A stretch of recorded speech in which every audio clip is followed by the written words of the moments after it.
Assalamualaikum warahmatullahi wabarakatuh. Selamat datang di kisah inspirasi kehidupan. Kali ini akan disajikan kisah inspiratif yang faktanya pun sudah terjadi dan semoga menjadi penguat hati Anda. Sifat terpuji Nabi Nuh hingga bergelar Ulul Azmi. Sifat terpuji Nabi Nuh alaihi salam adalah tabah dalam berdakwah dan sabar menghadapi pembangkangan kaumnya. Atas ketabahan dan kesabarannya itu, Nabi Nuh mendapat gelar Ulul Azmi, yakni gelar khusus bagi Nabi dan Rasul pilihan karena kesabaran dan ketabahannya dalam mengajak kaumnya beriman kepada Allah Subhanahu wa Ta'ala. Ada 5 nabi bergelar Ulul Azmi, yakni Nabi Ibrahim alaihi salam, Nabi Musa alaihi salam, Nabi Nuh alaihi salam, Nabi Isa alaihi salam, dan Nabi Muhammad sallallahu alaihi wasallam. Dalam tafsir Ibnu Katsir disebutkan, Nabi Nuh alaihi salam tinggal di kalangan kaumnya selama 950 tahun. Dalam kurun waktu yang lama sekali Nabi Nuh alaihi salam menyeru mereka, dan semakin keras pula kedustaan kaumnya terhadap dirinya.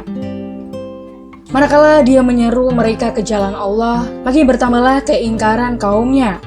Lalu Nuh alaihi salam berdoa kepada Tuhannya, bahwa sesungguhnya aku dalam keadaan terkalahkan, maka tolonglah aku. Maka Allah Subhanahu wa Ta'ala murka dengan marahnya Nabi Nuh alaihi salam terhadap kaumnya. Karena itulah disebutkan oleh firman-Nya, sesungguhnya Nuh telah menyeru kami, maka sesungguhnya sebaik-baik yang memperkenakan adalah kami. Quran Surat As-Saffat ayat 75. Atas ketabahannya tersebut, Allah Subhanahu wa Ta'ala pun mengabadikan Nabi Nuh dengan pujian firman Allah Subhanahu wa Ta'ala. Dan kami abadikan untuk Nuh itu pujian yang baik di kalangan orang-orang yang datang kemudian. Quran Surat As-Saffat ayat 78. Ibnu Abbas radhiyallahu anhu mengatakan bahwa makna yang dimaksud ialah sebutan yang baik. Mujahid mengatakan makna yang dimaksud ialah sebutan yang baik di kalangan semua nabi. Qatadah dan As-Sadi mengatakan bahwa Allah mengabadikan bagi Nuh alaihi salam pujian yang baik di kalangan orang-orang yang datang kemudian. Firman Allah Subhanahu wa Ta'ala, kesejahteraan dilimpahkan atas Nuh di seluruh alam. Quran Surat As-Saffat ayat 79. Sebagai realisasi dari keabadian sebutan baik dan pujian yang baik baginya, ialah bahwa dia didoakan sejahtera oleh semua golongan dan semua umat manusia. Sesungguhnya demikianlah kami memberi balasan kepada orang-orang yang bertaubat baik. Quran As-Saffat ayat 80. Yakni demikianlah kami berikan balasan kepada hamba yang berbuat kebaikan dalam ketaatannya kepada Allah Subhanahu wa Ta'ala. Kami jadikan baginya sebutan dan buah tutur yang baik di kalangan orang-orang yang sesudahnya, sesuai dengan tingkatannya masing-masing. Kemudian disebutkan dalam firman berikutnya, sesungguhnya dia termasuk di antara hamba-hamba kami yang beriman. Quran Surat As-Saffat ayat 81.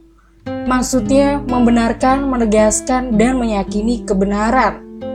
Kemudian kami tenggelamkan orang-orang yang lain.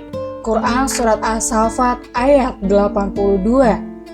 Yakni kami binasakan mereka sehingga tiada seorang pun dan mereka yang tersisa. Tidak pula peninggalan-peninggalan mereka. Mereka tidak lagi dikenal kecuali hanya sifat-sifat yang buruk. Nabi Nuh merupakan putra Lamak bin Matusyakoh bin Idris alaihi salam. Imam Kisai dalam kitab Badai Izuhur mengatakan, nama Nabi Nuh adalah Abdul Ghafar atau Yaskur.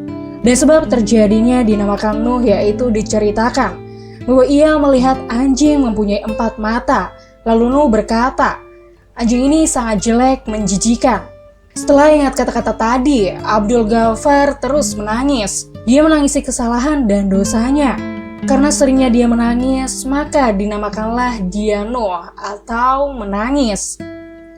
Nabi Nuh alaihi salam diutus oleh Allah untuk kaumnya di kawasan sungai Efrat dan Tigris.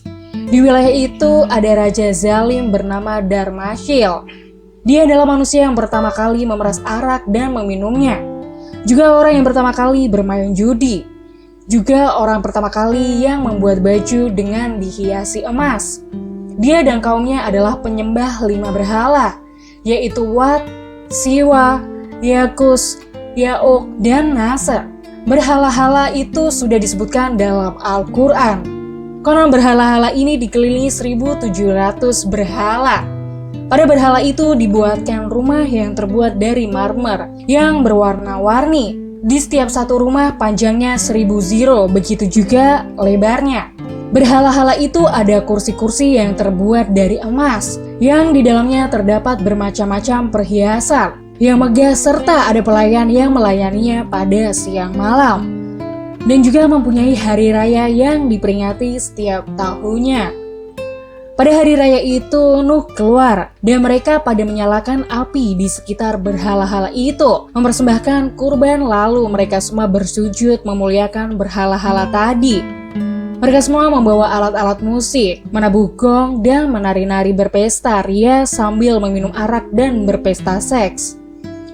Ketika Nuh berusia 480 tahun, datanglah malaikat Jibril alaihi salam. Jibril lalu berkata, "Saya utusan Tuhan semesta alam. Saya datang padamu membawa risalah. Sungguh Allah telah mengutusmu untuk umatmu." Lalu Jibril mengenakannya baju mujahidin dan mengenakannya surban kemenangan, serta memberinya ikat pinggang Saiful Asmi dan berkata padanya, "Berilah peringatan pada musuh Allah yang bernama Darmashil bin Fuamil bin Jij bin Kaubil bin Adam." Namun peringatan dan ajakan Nabi Nuh alaihi salam tersebut tidak digubris sang raja dan rakyatnya. Nuh kemudian mengadukan masalah yang dihadapinya kepada Allah Subhanahu wa Ta'ala, sebagaimana yang termaktub dalam Al-Quran.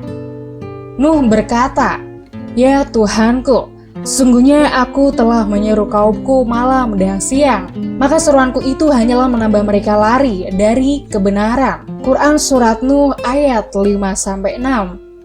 Nuh berkata, "Ya Tuhanku, janganlah engkau biarkan seorang pun di antara orang-orang kafir tinggal di atas bumi. Sesungguhnya jika engkau biarkan mereka tinggal, niscaya akan menyesatkan hamba-hambamu. Dan mereka tidak akan melahirkan selain anak yang berbuat maksiat lagi sangat kafir." Quran Surat Nuh ayat 26-27. Maka Allah memperkenakan doanya dan membinasakan semua manusia yang ada di muka bumi dari kalangan orang-orang kafir, hingga anak Nuh sendiri yang memisahkan diri dari ayahnya dan bergabung dengan kaumnya dalam kekafiran. Sebelum datang azab berupa banjir besar, Nabi Nuh diperintahkan oleh Allah Subhanahu wa Ta'ala untuk membuat bahtera besar 3 lantai dengan panjang 200 meter. Nuh bersama para pengikutnya yang beriman membuat perahu besar di sebuah gurun. Aksi Nabi Nuh tersebut menjadi bahan olok-olokan kaumnya. Hingga suatu hari badai itu datang. Hujan deras disertai badai menerjang seluruh daerah tempat kaum Nabi Nuh berada. Dengan cepat Nabi Nuh dan pengikutnya serta hewan ternak dan 7 bahan pokok sebagai perbekalan dibawa ke kapal yang sudah dibuat. Nabi Nuh menunggu anaknya berharap bisa naik ke kapalnya. Nabi Nuh memanggil-manggil anaknya hingga 3 kali. Namun anaknya lebih memilih mengungsi ke gunung yang dianggapnya bisa menyelamatkan dari banjir.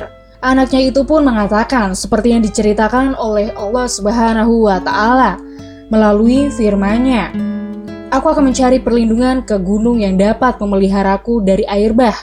Nuh berkata, "Tidak ada yang melindungi hari ini dari azab Allah selain Allah yang Maha Penyayang." Dan gelombang menjadi penghalang antara keduanya. Maka jadilah anak itu termasuk orang-orang yang ditenggelamkan. Hud ayat 43.